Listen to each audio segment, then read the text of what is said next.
sama aku. Siapa yang di sini belum sholat?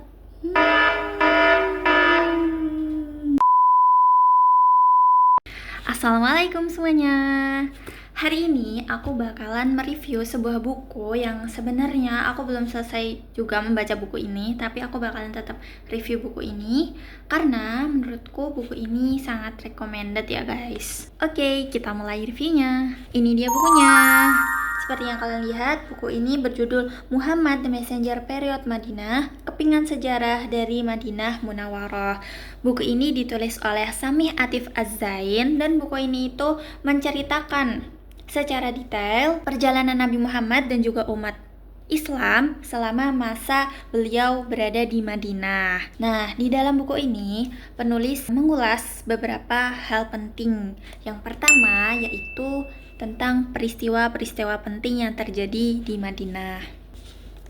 Buku ini menjelaskan berbagai kejadian besar yang terjadi setelah Nabi Muhammad hijrah dari Mekah ke Yastrib, mulai dari tantangan, konflik, hingga perkembangan umat Islam di masa awal. Di dalam buku ini, penulis juga menyoroti bagaimana Nabi Muhammad membawa perubahan besar dalam kehidupan sosial dan juga hukum masyarakat Madinah. Ajaran Islam diterapkan untuk membangun masyarakat Madinah yang lebih adil, tertata, dan juga berlandaskan nilai keimanan.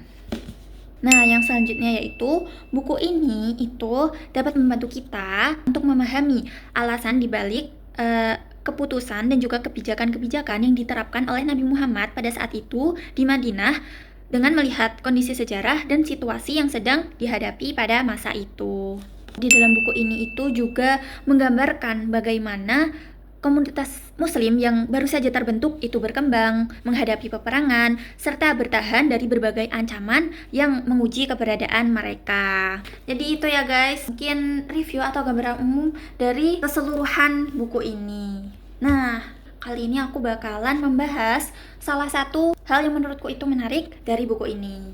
Nah, kalau kita buka di sini di daftar isinya, nah, pembahasan pertamanya yaitu pembangunan masjid di Madinah. Jadi, di sini kita akan mengetahui apa proyek pertama yang dilakukan oleh Rasulullah setibanya beliau di Madinah. Lalu, dari proyek tersebut apa tujuannya? Nah, tujuannya itu di sini guys, makna dan urgensi sholat dalam kehidupan kaum muslimin. Oke, yang pertama yaitu makna dan pentingnya sholat. Jadi guys, sholat itu bukan cuma bicara tentang gerakan, tetapi pada saat sholat kita itu harus melepas semua urusan duniawi kita. Mulai dari pekerjaan, masalah-masalah, pikiran-pikiran, tugas-tugas kuliah, semuanya harus kita lepaskan. Karena pada momen itu, kita itu sedang benar-benar menghadap kepada Allah guys. Nah, disitulah hubungan antara seorang hamba dengan Tuhannya itu terjalin. Sholat adalah momen ketika kita itu terhubung langsung dengan Allah guys. Keren banget kan guys sholat itu? Kalau hubungan itu bisa kita rasakan dengan baik saat kita sholat, maka yang kita dapatkan yaitu ketenangan dalam hati, limpahan kasih sayang, serta pemahaman yang luas.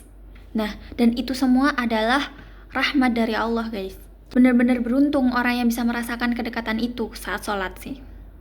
Oke, lanjut ke pembahasan kedua. Setelah perjalanan yang panjang dan berat dari Mekah ke Madinah, proyek pertama yang dilakukan oleh Rasulullah itu bukannya membangun rumah atau membangun pasar, tetapi proyek pertama yang dilakukan Rasulullah adalah membangun masjid.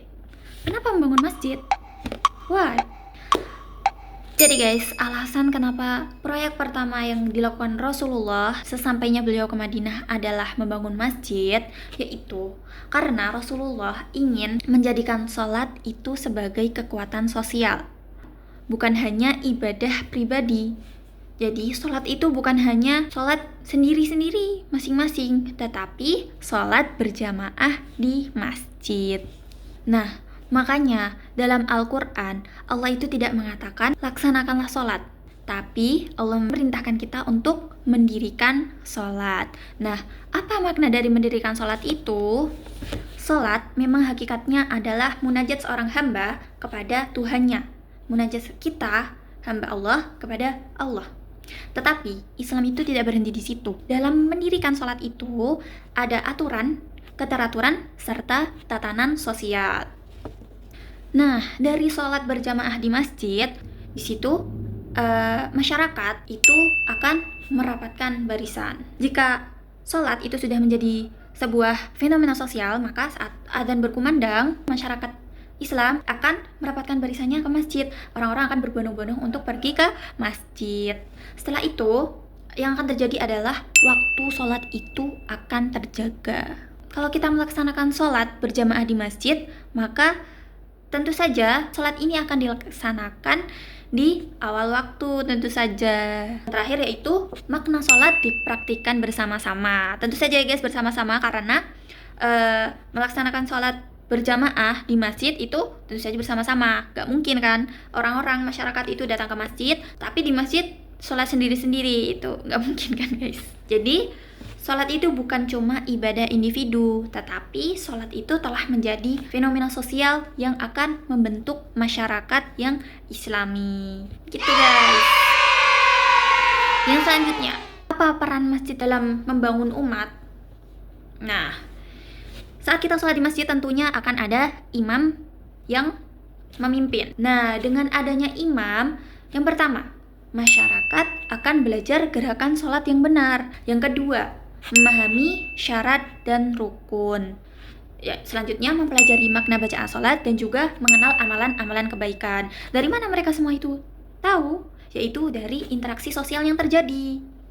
Memahami syarat dan rukun, mempelajari makna bacaan sholat, dan mengenalkan amalan-amalan kebaikan itu dilakukan biasanya setelah sholat. Itu kan pasti ada kajian atau halaqah-halaqah. Nah, dari situlah masyarakat mempelajari makna bacaan sholat, mempelajari gerakan-gerakan sholat, serta mengenal amalan-amalan kebaikan. Juga di situ terjadi interaksi sosial, mereka saling mengenal, saling menasehati, dan juga terdapat kajian-kajian dan ilmu-ilmu yang didapatkan setelah sholat. Jadi pembangunan masjid itu sangat berpengaruh terhadap pembentukan masyarakat Islam pada saat itu. Nah, pada akhirnya masjid menjadi pusat ibadah, pusat pendidikan, serta pusat persatuan umat. Oke guys, mungkin itu aja yang bisa aku sampaikan. Semoga dari sini kita bisa belajar bersama dan juga bisa sama-sama memperbaiki sholat kita. Semoga sholat kita itu bukan cuma sekedar kita menggugurkan kewajiban, tetapi benar-benar menghidupkan hati dan kehidupan kita. Mungkin itu saja yang bisa aku sampaikan hari ini. Terima kasih. Wassalamualaikum. Bye-bye. Jangan lupa sholat ya guys.